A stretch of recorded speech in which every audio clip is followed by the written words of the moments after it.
ভারত পাকিস্তান দ্বিপাক্ষিক cricket series বন্ধ। দুই দেশের মধ্যে যেটুকু ক্রিকেট খেলা হয় সেটা আইসিসির প্রতিযোগিতায়। কিন্তু পহেলগাঁওয়ে জঙ্গি হানার পর বিশ্বকাপেও ভারত পাকিস্তান ম্যাচ হওয়ার সম্ভাবনা অনেকটাই কমে গেল।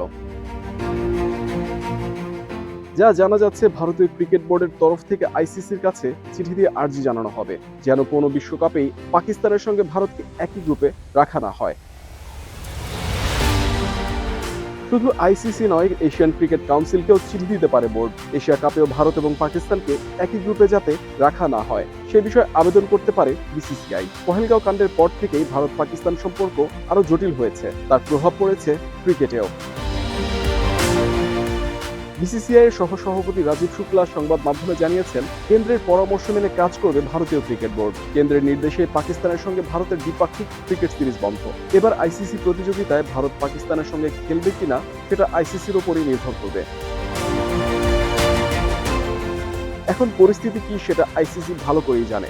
ঘটনা হলো, এখন আইসিসির চেয়ারম্যান জয় শাহ, তিনি কেন্দ্রীয় স্বরাষ্ট্রমন্ত্রী অমিত শাহের পুত্র। ফলে ভারতীয় বোর্ড যদি সত্যি আইসিসিকে চিঠি দেয়, তা নিয়ে অবশ্য ভাববে বিশ্ব ক্রিকেটের নিয়ামক সংস্থা।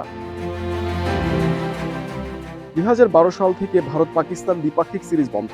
তারপর থেকে ভারত পাকিস্তান মুখোমুখি হয়েছে শুধু এশিয়া কাপ এবং আইসিসির বিভিন্ন প্রতিযোগিতায়। ১৯৯২ সালে প্রথমবার ভারত পাকিস্তান মুখোমুখি হয়েছিল বিশ্বকাপে। একদিনের বিশ্বকাপে এখন পর্যন্ত ৮ বার একে অপরের বিরুদ্ধে খেলেছে তারা। ২০১৫ সাল থেকে প্রতিটি একদিনের বিশ্বকাপই একই গ্রুপে রাখা হয়েছিল ভারত এবং পাকিস্তানকে। টি-20 বিশ্বকাপে ভারত এবং পাকিস্তান একে অপরের বিরুদ্ধে ৮ বার খেলেছে। ২০২৪ সালে টি-20 বিশ্বকাপে একই গ্রুপে ছিল তারা। তার আগে ২০০৭ সালে দুই দেশ একই গ্রুপে ছিল। চ্যাম্পিয়ন্স ট্রফিতে প্রতিবারই একই গ্রুপে রাখা হয় ভারত এবং পাকিস্তানকে। টেস্ট চ্যাম্পিয়ন্স ট্রফিতেও ব্যতিক্রম ছিল না। শেষ দুটি এশিয়া কাপেও ভারত পাকিস্তানকে একই গ্রুপে দেখা গিয়েছে। দুই দলের ক্রিকেট ম্যাচ ঘিরে উত্তেজনা তৈরি হয়। ব্যবসায়িক দিকের কথা মাথায় রেখে দুই দলকে একই গ্রুপে রাখে আইসিসি এবং এসিসি। কিন্তু চলমান পরিস্থিতিতে ভবিষ্যতে এই দুই দলকে একই গ্রুপে রাখা নিয়ে শঙ্কা আছে।